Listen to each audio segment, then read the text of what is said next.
మహారాణి పారాణి పాదాలకే నాడు మన్నునంట నీయక మహారాణి పారాణి పాదాలకే నాడు మన్నునంట నీయక నడిచేటి దారుల్లో నా గుండె పూబాట పరుచుకుంది మెత్తగా శాంతికే ఆలయం ఆమె నెమ్మది అందుకే అంకితం అయినది మది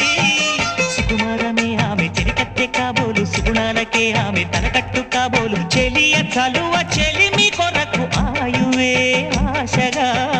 తపమును చేయగా ఏ స్వప్నలోకాల సౌందర్య రాశి నా ముందుకొచ్చింది కనువిందు చేసి ఏ నీలి మేఘాల సౌధాలు విడిచి ఈ నేల నడిచింది ఆ మెరుపు వచ్చి తళ తళ తారక మెలికల మేనక మనసున చేరేగా